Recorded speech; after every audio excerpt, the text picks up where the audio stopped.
The train whistle screamed into the night, a sound so sharp it could slice through your heart.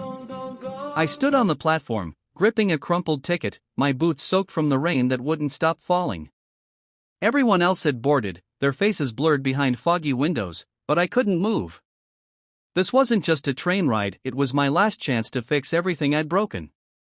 One decision, one step forward, and my life could change forever.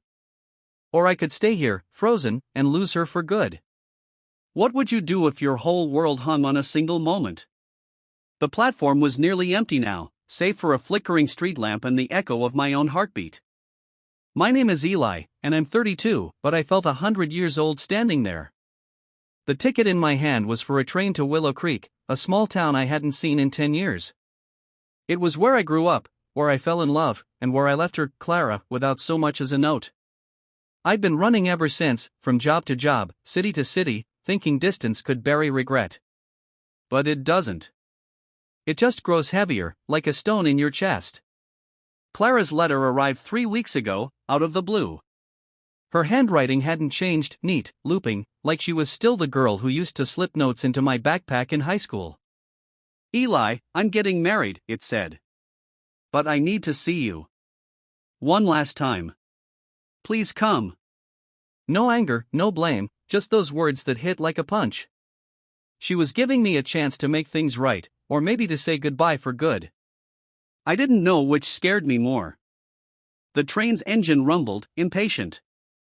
I thought of her face, those green eyes that could see right through me, the way she laughed like the world wasn't falling apart.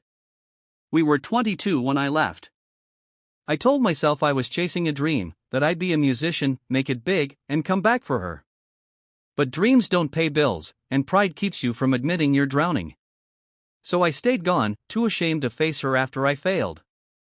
Now she was marrying someone else, someone who probably deserved her more than I ever did. I took a step toward the train, then stopped. What if she hated me?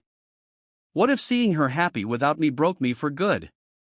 The conductor called out, "Last call for Willow Creek." My legs shook, but I forced myself forward, climbing aboard just as the doors hissed shut. The train lurched, and I sank into a seat, staring out at the rain-streaked window. There was no turning back now, the journey was 6 hours, plenty of time to drown in memories. Clara and I used to spend summers by the creek, skipping stones and talking about forever. She wanted a simple life, a house with a porch, a dog, maybe kids someday. I wanted more, or thought I did. I wanted stages, crowds, my name and lights. I told her I'd take her with me, but when the time came, I left her behind. I didn't even say goodbye. I just packed a bag and caught the first bus out of town, thinking I'd prove something to the world. All I proved was how easy it is to break someone's heart. The train rattled through the dark, and I pulled out her letter again, tracing the words. One last time. What did she want from me? Forgiveness? Closure? Or was she just being kind, giving me a chance to see her happy before she started her new life? I didn't know if I could handle that, seeing her with someone else, knowing I'd lost her forever. But I owed her this. I owed her an apology, even if it was 10 years too late. Willow Creek hadn't changed much. The train pulled into the station just as dawn broke, painting the sky a soft pink. The air smelled of pine and damp earth, and for a moment, I was 17 again, walking these streets with Clara's hand in mine. The town was waking up, shopkeepers sweeping sidewalks, a few early risers nodding hello. I wasn't ready for their stares, though. Small towns have long memories, and I was the guy who ran out on their golden girl. Clara's address was in the letter, a little house on Maple Street. I walked there slowly, my duffel bag heavy on my shoulder. The streets were lined with memories. There was the diner where we'd shared milkshakes, the park bench where we'd carved our initials. Each step felt like walking through a ghost story, only I was the ghost, haunting a life I'd thrown away. When I reached her house, my breath caught. It was exactly the kind of place she'd always wanted: white picket fence, flowers in the yard, a porch swing creaking in the breeze. I stood at the gate, my heart pounding. What was I even going to say? Sorry I broke your heart, congratulations on your wedding? Before I could lose my nerve, the door opened, and there she was. Clara looked different, but not in the ways I'd feared. Her hair was shorter, her face a little older, but those green eyes still held the same fire. She froze when she saw me, her hand gripping the doorframe. "Eli," she said, her voice soft but steady. "You came." "I got your letter," I said, my throat tight. I didn't know if you'd want me here." She stepped onto the porch, closing the distance between us. "I wasn't sure you'd come. But I hoped you would." We stood there, awkward, like strangers who knew too much about each other. She invited me inside, and we sat at her kitchen table, coffee mugs between us like a shield. She told me about her life, teaching at the elementary school, her fiancé, Tom, who worked at the hardware store. He sounded solid, kind, the kind of guy who'd never leave her waiting. I told her about mine, or tried to. The gigs that never panned out, the cities that all blurred together, the loneliness that crept in when I wasn't looking. "Why did you leave, Eli?" she asked finally, her voice breaking. "You didn't even say goodbye." I stared into my coffee, the weight of 10 years pressing down. "I thought I was doing you a favor," I said. "I thought if I stayed, I'd drag you down with me. I wanted to be someone before I came back to you. But I never became anyone." Her eyes softened, but there was pain there too.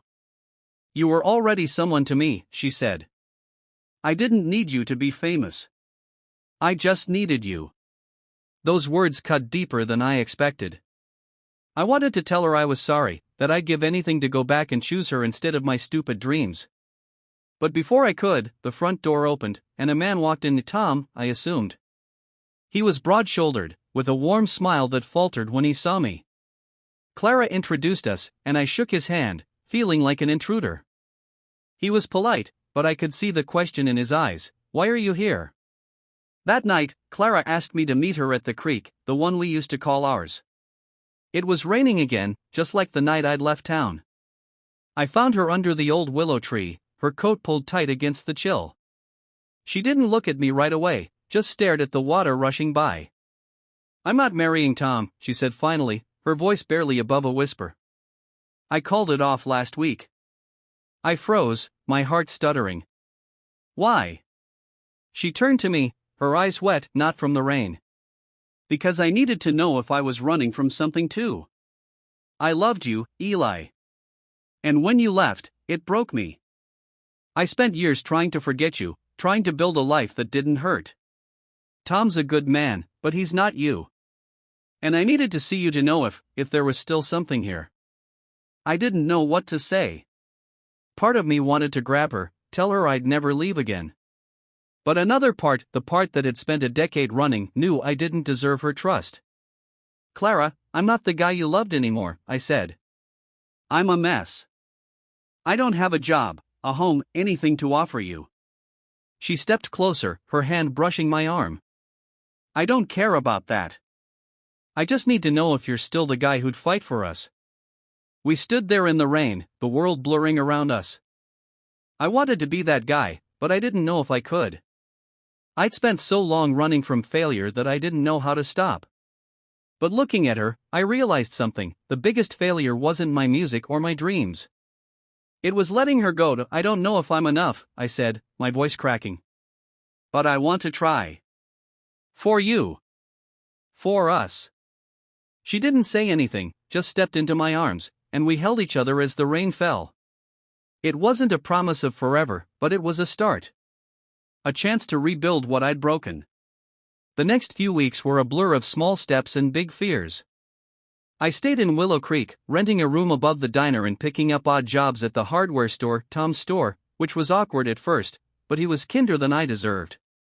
Clara and I spent evenings on her porch, talking about the past, the future, everything in between. It wasn't easy. Trust doesn't rebuild overnight, and there were days when we both wondered if we were chasing a ghost. But there were good days too. Days when we'd laugh like we were kids again, or sit by the creek and just be. I started writing. Music again, not for fame, but for her, for us. One night, I played her a song I'd written, my fingers shaking on the guitar strings. It was raw, imperfect, but it was honest. When I finished, she was crying, and so was I. "I don't know where this goes," she said, her hand in mine. But I want to find out. I nodded, my throat too tight to speak. For the first time in years, I felt like I was exactly where I was supposed to be. The train whistle fades into the distance now, but I'm not on it. I'm standing on Clara's porch, watching the sunset paint the sky gold. Life doesn't give you many second chances, but when it does, you hold on tight. I don't know if we'll make it, if we'll get that house with the porch swing or the dog or the kids. But I know I'm not running anymore. I'm home. And if you're out there, standing on your own platform, wondering whether to take that leap, do it. The train might not come back. What's waiting on the other side could be the life you were always meant to live.